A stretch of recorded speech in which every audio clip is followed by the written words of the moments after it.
है, तो our today's topic is selection rules. Selection rules for what? For IR spectra. So most of the organic compounds possess a dipole moment due to presence of polar covalent bonds. Polar covalent bond की presence की वजह से ज्यादातर आपके जो compounds है बच्चे उनमें डाइपोल मूवमेंट होता है, ठीक है ना। व्हेन एक polar covalent bond undergoes stretching vibration along the internuclear axis or two polar covalent bond sharing a common atom undergo bending vibration, जैसे हमने CH2 का दिखाया, two polar covalent bonds sharing a common atom undergo, जैसे OH का दिखा देते हैं, undergo bending vibration, polar covalent bonds sharing a common atom oxygen को शेयर कर रहे हैं।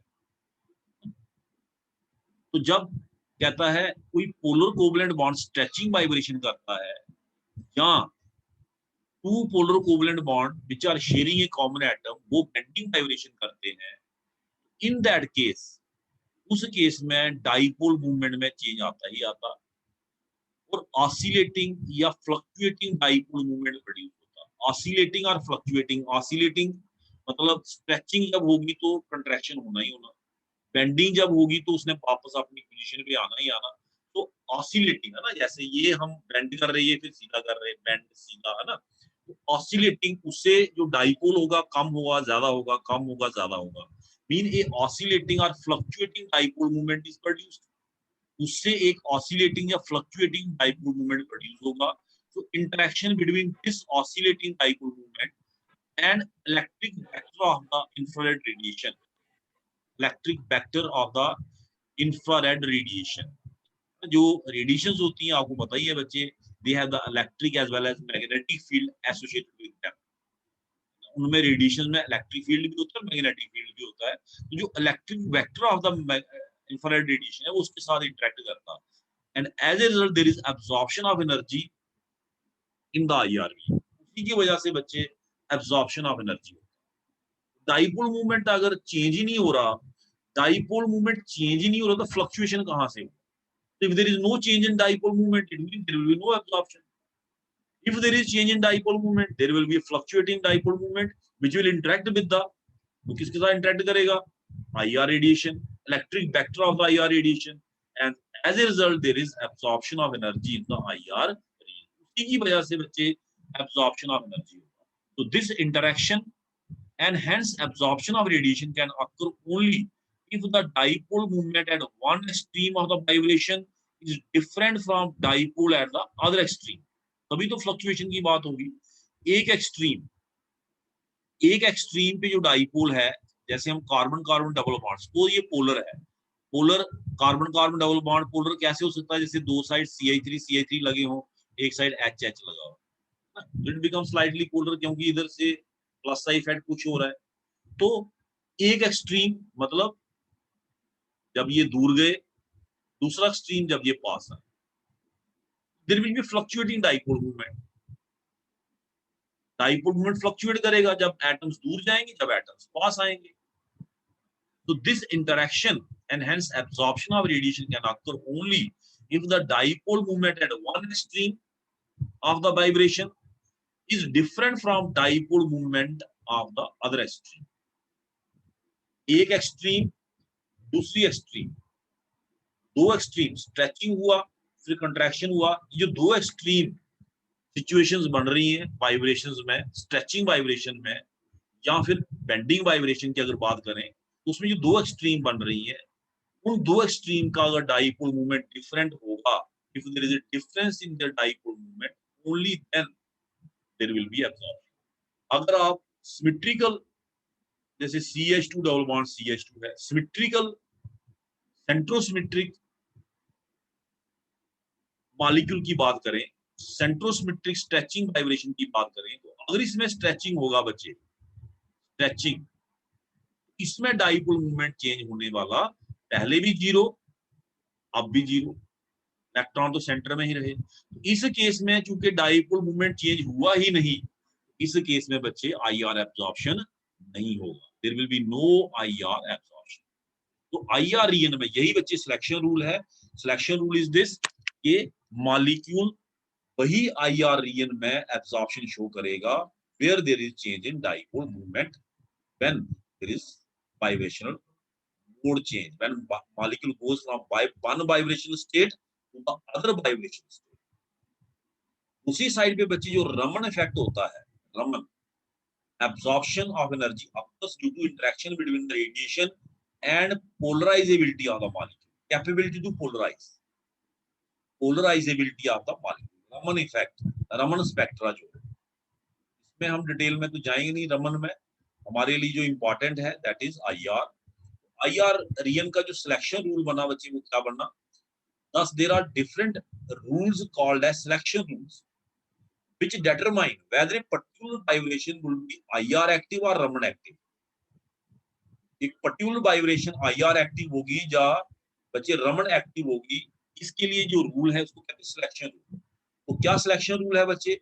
सिलेक्शन रूल सिंपल है कि दैट वाइब्रेशन व्हिच इज सेंट्रोसिमेट्रिक, जो वाइब्रेशन सेंट्रोसिमेट्रिक होगी mean symmetrical about the centre of symmetry, उस केस में मॉलिक्यूल रमन एक्टिव होगा but IR inactive. The molecule will be Raman active but IR inactive. On the other hand, those transitions, those vibrational transitions which are not centrosymmetric are inactive in the Raman but usually active in the IR। है ना? Those transitions which are not centrosymmetric are inactive in the Raman but usually active in the IR। जिनमें सेंट्रोसिमेट्री नहीं होगी, centre of symmetry नहीं होगी, उन cases में जैसे इस मॉलिक्यूल में सेंटर ऑफ सिमेट्री कहाँ है बच्चे? नो सेंटर ऑफ सिमेट्री, एक साइड पे मिथाइल ग्रुप लगे हैं, एक साइड पे CH2। इस केस में जो मॉलिक्यूल है उसमें जब वाइब्रेशनल मोड चेंज होगा, when it goes from one extreme to the other extreme, there will be change in dipole movement and there will be absorption in the IR। ये molecule IR region में for carbon carbon double bond stretching के लिए ये IR region में बच्चे absorb करेगा, 100% करेगा। ठीक है ना? सो मैं एक बार फिर से बच्चे ये रूल आपके लिए पढ़ देता हूँ। सिंपल सा रूल है, सिलेक्शन रूल याद रखना आपने। Vibrations which are centrosymmetric, that is symmetrical about the center of symmetry of molecule, are active in the Raman and inactive in the IR, while those transitions which are not centrosymmetric they are inactive in the Raman but active in the IR। जो सेंट्रोसिमेट्रिक नहीं होगी वो रमन में inactive होगी, IR में क्या होगी? Active. सेंट्रोसिमेट्रिक नहीं होगी तभी बच्चे उनमें डाइपोल मूवमेंट चेंज होगा। इनिशियल डाइपोल होगी तो तब वो स्ट्रेच करेंगे तो डाइपोल मूवमेंट चेंज होगी। इनिशियल पहले डाइपोल होगी तभी जब वो स्ट्रेच करेगा there will be change in dipole. अब बच्चे बात करते हैं कुछ एक मॉलिक्यूल्स की, जैसे हमने एग्जांपल के तौर पे बच्चे कार्बन डाइऑक्साइड का मॉलिक्यूल लिया होता है टू इलस्ट्रेट दिस कांसेप्ट। जो हमने बोला अभी हमने जो बातें की कि दो मॉलिक्यूल सेंट्रोसिमेट्रिक हैं, सेंट्रोसिमेट्रिक, जो मॉलिक्यूल सेंट्रोसिमेट्रिक हैं, मॉलिक्यूल सेंट्रोसिमेट्रिक, उसके साथ साथ बच्चे वाइब्रेशनल मोड भी सेंट्रोसिमेट्रिक। उस केस में जो एब्जॉर्प्शन होगा वो IR में नहीं होगा, कहाँ होगा बच्चे? रमन में। और जो वाइब्रेशन सेंट्रोसिमेट्रिक नहीं होगी, that vibrational mode which is not centrosymmetric, that will be seen in the IR region. उस केस में IR रीजन में एब्जॉर्प्शन होगा। कार्बन डाइऑक्साइड का मॉलिक्यूल अगर हम लेते हैं बच्चे, we take the example of carbon dioxide molecule, it is a linear molecule. इसमें अगर हम 3n-5 का कांसेप्ट लगाते, लीनियर में यही रूल लगता है ना बच्चे, 3n-5, तो number of n is the number of atoms, 3 है तो 3 into 3 - 5 कितना हो गया? 9 - 5 दैट इज 4। इस केस में बच्चे जो नंबर ऑफ एटम्स हैं वो 3 है, तो इसमें कितने वाइब्रेशनल मोड, जो हम फार्मूले से निकालते हैं क्या निकालते हैं? ये निकालते हैं fundamental vibration. How many fundamental vibration modes are possible in a bound. Fundamental, non fundamental नहीं। नॉन फंडामेंटल में बच्चे ओवरटोन आती है, कम्युनिकेशन बैंड आते हैं, डिफरेंस बैंड्स आते हैं, मैं उनकी बात नहीं कर रहा, मैं बार बार रिपीट करता हूँ ताकि आपको अंडरस्टैंड हो जाए। मैं बात कर रहा हूँ फंडामेंटल एब्जॉर्प्शन बैंड्स की, फंडामेंटल वाइब्रेशनल मोड्स की। कितने हैं बच्चे? चार। चार होने चाहिए। जो चार पॉसिबल है वो हमने दिखाए हैं। One is this C11C। अगर हम इसको यहां से दिखा दें आपको, ये बच्चे देखें, C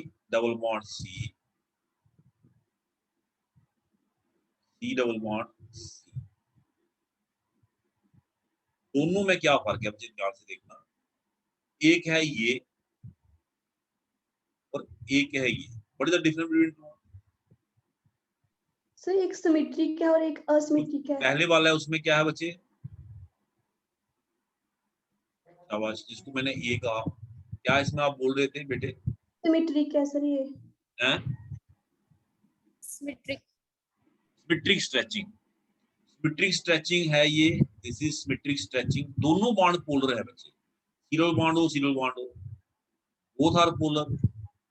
लेकिन जो डाइपोल्स हैं they are pointing in opposite direction, और स्ट्रेचिंग भी सिमेट्रिकल हो रही है, symmetrical, pointing in opposite direction, and hence there will be no net change in dipole movement. Dipole movement में सिमेट्रिकल स्ट्रेचिंग के वक्त कोई बच्चे चेंज नहीं आने वाला, and as a result this molecule will be IR inactive for this stretching. Symmetrical stretching के लिए IR क्या होगा? Inactive. This symmetrical stretching will be IR inactive. अब बात करते हैं बच्चे दूसरे वाली स्ट्रेचिंग की, जो आप देख रहे हैं। मैं फिर से ड्रा करता हूं इसको। C double bond O, double bond O, इसमें एक बॉन्ड स्ट्रेच हो रहा है, this bond is being stretched, एक कंप्रेस हो रहा है। ऐसी स्ट्रेचिंग को जिसमें एक बॉन्ड स्ट्रेच हो रहा हो, एक कंप्रेस हो रहा हो, उसको क्या नाम देते हैं हम बच्चे? एसिमेट्रिकल स्ट्रेचिंग, है ना? Asymmetrical stretching. अब इसमें देखिए एक बॉन्ड स्ट्रेच हो रहा है, एक कंप्रेस हो रहा है, तो डाइपोल मूवमेंट में जो दोनों बॉन्ड पोलर है, तो डाइपोल मूवमेंट में जो चेंज आएगा दोनों में डिफरेंट आएगा। It mean molecule as a whole molecule जब ये वाली स्ट्रेचिंग करेगा, there will be definite change in dipole movement. इस केस में definite change in dipole movement आएगा, and hence this molecule will be IR active. बच्चे अगर आप देखें, ये देखें इधर आप, तो ये मॉलिक्यूल जो है आपका, ये एक्सपेरिमेंटल वैल्यूज हैं, IR इनएक्टिव है, ये बच्चे IR एक्टिव है। और IR रियल में बच्चे ये एब्जॉर्व करता है, देखें 2350 centimetre for this asymmetrical stretching. Symmetrical stretching के लिए it is IR inactive, but Raman active है, क्योंकि जो सेंट्रोसिमेट्रिक वाइब्रेशंस होती हैं they are IR inactive, but they are Raman active. Raman में ये अपील हुआ, है ना? उसके बाद बात करते हैं बच्चे टू अदर वाइब्रेशन, क्योंकि चार होने चाहिए हमने कहा फार्मूले के हिसाब से, 3n-5, 9n-5, that is 4। 4 fundamental absorption bands are possible, दो हमने दिखा दिए। अब और हैं, वो कौन से हैं बच्चे? In addition to this carbon dioxide molecule shows two bending vibrations, bending, bend हो रहा है बच्चे। अब जो बेंडिंग वाइब्रेशन में दिखा रहा हूं, कार्बन बाहर की तरफ आ रहा है और ऑक्सीजन अंदर की तरफ, है ना? इस वाले में कार्बन बाहर की तरफ, अगर हम इसको इसी प्लेटफॉर्म में देखें, इसमें कार्बन अंदर की तरफ, ऑक्सीजन बाहर की तरफ। तो अगर आप देखें बच्चे, दोनों में एनर्जी के हिसाब से, एनर्जी के हिसाब से कोई डिफरेंस है? नो जब सर। दोनों में एक जैसी एनर्जी लगेगी, एक जैसी एनर्जी एक लगेगी। जैसी एनर्जी लगेगी, because both bending vibrations are identical. दोनों जो बेंडिंग वाइब्रेशंस हैं बच्चे identical, they appear in the same region. ये भी 667 सेंटीमीटर इनवर्स पे अपीयर होती है, ये भी 667। तो हमें कितनी दिखेंगी बच्चे, 2 दिखेगी या 1 दिखेगी? हमें जो बैंड दिखेगा, हमें जो ग्राफ दिखेगा, एब्जॉर्प्शन बैंड दिखेगा, वो हमें 2 दिखेंगे या 1 दिखेगा? सर एक। 1 दिखेगा, because they are appearing at the same region, क्योंकि वो सेम रीजन पे अपीयर हो रहे हैं। हाँ, क्योंकि वो बैंड एक ही जगह अपीयर हो रहे हैं, ओवरलैपिंग हो रही है, तो इंटेंसिटी बढ़ जाएगी, intensity will increase, but the bands will appear eight the same place. आपको एक ही दिखेगा। इसका मतलब कार्बन डाइऑक्साइड के मॉलिक्यूल में predicted number of absorption band थे 4, और एक्चुअल में ऑब्जर्व कितने हुए बच्चे? 2। तो 2। ये अपीयर नहीं हुआ, ये हुआ, और ये 2 की बजाय हमें 1 दिखा। तो नेट कितने हमें दिखे बच्चे? How many absorption bands are possible in case of, possible नहीं, how many absorption band actually appear in case of carbon dioxide? कितने अपीयर हुए बच्चे? 2। सर 2। 2 अपीयर, 4 होने चाहिए थे, 2। जो हमने कहा था बच्चे, इस एग्जांपल से हमने वो भी प्रूव कर दिया कि जितने फंडामेंटल एब्जॉर्प्शन बैंड हमें आईआर रीजन में दिखने चाहिए, उतने नहीं दिखते। दूसरा, हमने ये चीज प्रूव करने की कोशिश की, जो हमने सिलेक्शन रूल में बात की। सिलेक्शन रूल में हमने क्या बात की? सिलेक्शन रूल में हमने बात की कि जो वाइब्रेशन सेंट्रोसिमेट्रिक होगी, वो आईआर रीजन में अपीयर नहीं होगी। ये कहा हमने यहाँ पे। Vibrations which are centrosymmetric, vibrations which are centrosymmetric, they are IR intact, Raman act. ये हमने कहा। Vibrations which are not centrosymmetric, they are IR active. ये हमने कहा। जैसे ये वाली सेंट्रोसिमेट्रिक नहीं थी, इसमें सेंट्रोसिमेट्रिक, क्योंकि एक बॉन्ड कंप्रेस हो रहा है, एक स्ट्रेच हो रहा है, सेंट्रोसिमेट्री खत्म हो गया, एक बॉन्ड लंबा हो गया, एक बॉन्ड छोटा हो गया। सेंट्रोसिमेट्री कहाँ रहा? सेंट्रोसिमेट्री तब होगा जब स्ट्रेचिंग हुई, जितना बॉन्ड ये स्ट्रेच हुआ उतना ये। देयर इज सेंट्रोसिमेट्री पहले भी था, अब भी है। ऐसे केस में आईआर इनएक्टिव होगा, ऐसे केस में आईआर एक्टिव। ओरिजिनल पोजीशन ये है, ओरिजिनल ये है एसिमेट्रिक स्ट्रेचिंग के बाद one bond elongated, other sir आपकी आवाज नहीं आ रही है। One bond elongated। अब आई बच्चे? हेलो, कर देता हूं मैं बच्चे। यही बात कर रहा था कि हमने इस एग्जांपल की मदद से, with the help of this example, we try to prove that those vibrations which are centrosymmetric, जैसे ये है आपका, those vibrations which are centrosymmetric. देखिए, ये ओरिजिनल पोजीशन है, मैं इसको फिर से आपको दिखाता हूं। This is original position, bond stretch हुए, जितना ऑक्सीजन एटम ये दूर गया उतना ये गया। पहले भी सिमेट्री थी, अब भी सिमेट्री है। इस केस में vibration is centrosymmetric and hence IR inactive. This is the selection rule. दूसरे केस में देखें बच्चे, इस केस में one bond elongated, other bond compressed. एक बॉन्ड elongate हुआ, एक कंप्रेस हुआ। आप खुद देखें बच्चे, इसमें तो डाइपोल मूवमेंट चेंज होना ही होना, आपके सामने है। One bond elongated, other compressed, centrosymmetry भी खत्म हो गया, centrosymmetry is lost.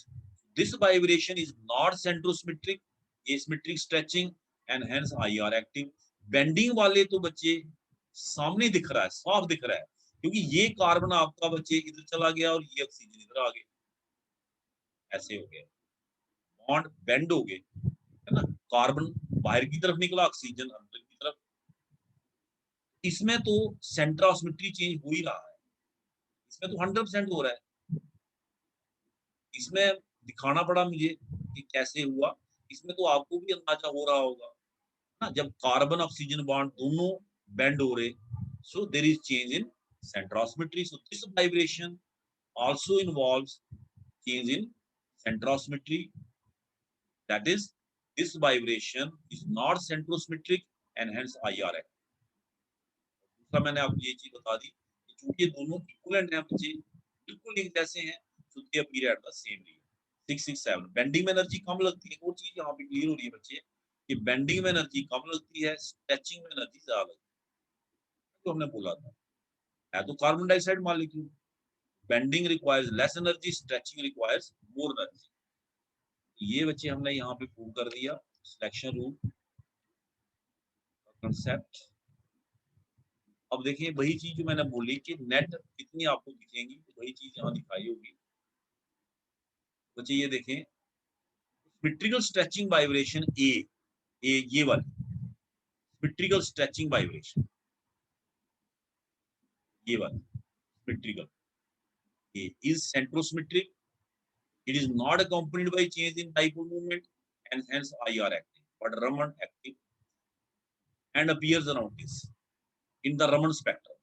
The bending vibration C and D, bending वाली जो हमने बताई बच्चे दो vibration C and D, this one